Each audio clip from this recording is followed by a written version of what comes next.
especially regarding the timeline between the Revenge of the Sith and A New Hope. So this will definitely be a great movie. And then with the announcement that Hayden Christensen is going to come back as Darth Vader, is just going to be even better.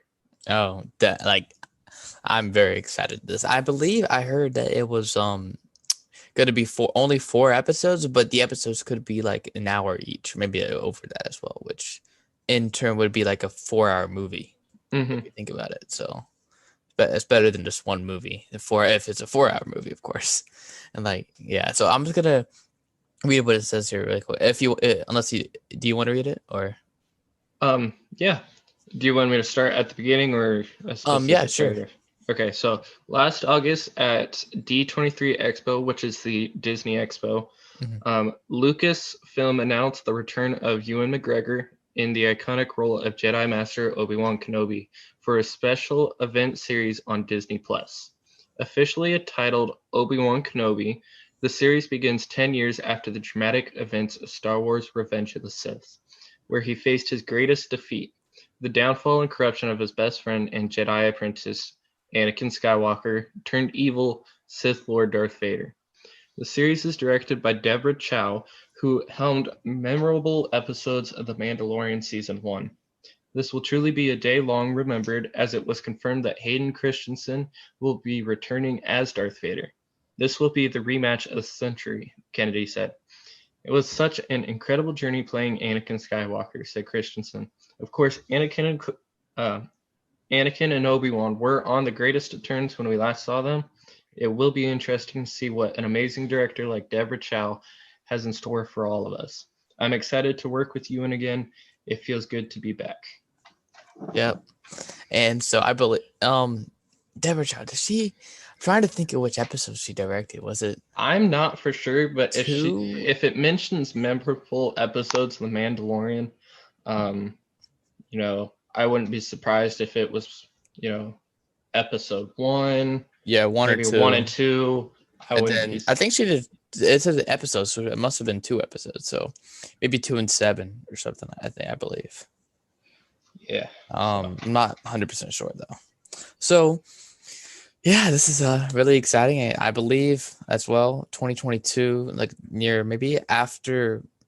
I'm thinking fall of 2022, but since I wouldn't be surprised if we get this either late at the end of 2021 or 2022. I definitely see this coming out before Rogue Squadron, especially considering this has been such a big topic for so a while many now. years. So yeah, definitely. And what was I gonna say?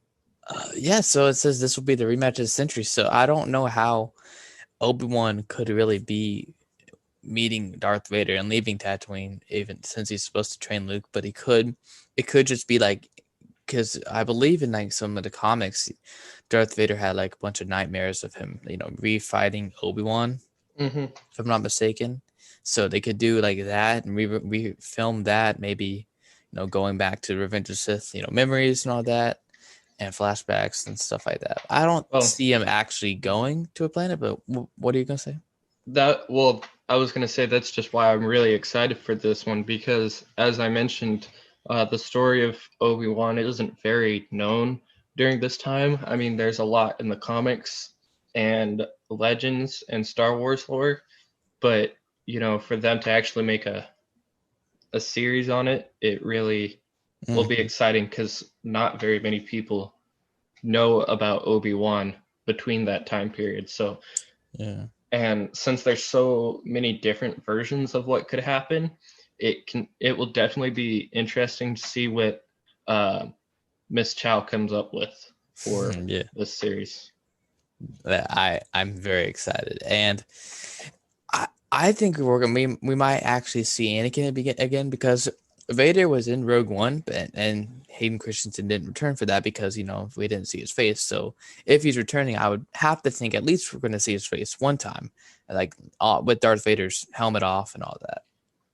Well, who knows? We may see in flashbacks. We may see flashbacks of At the before, Jedi Temple, or yeah, the Jedi Temple, we may see flashbacks of their fight on Mustafar, which mm-hmm. I have a feeling that will definitely happen because Let me see. considering that was such a turning point in both of their lives. Yeah, the main. So I definitely can see that happening. Yeah, me too. And I'm 100%. This is gonna be. If anything was above a 10, I would say 10. But like, that's exact. I'm So yeah, I'm gonna have to put a 10 on this one. This one, I've definitely. been wanting this one for a while. So Yeah, me too. And yeah, this is gonna be. We're talking about this for a while until it comes out. I would definitely think. So 10 for sure.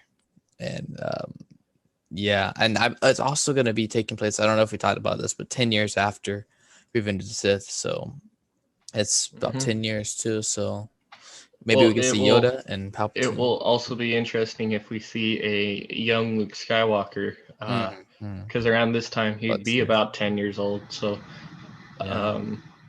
maybe, Because, Luke did know Ben Kenobi. He called him a yeah, crazy old wizard. Luke knew Ben Kenobi, and Obi-Wan obviously was watching over him since birth.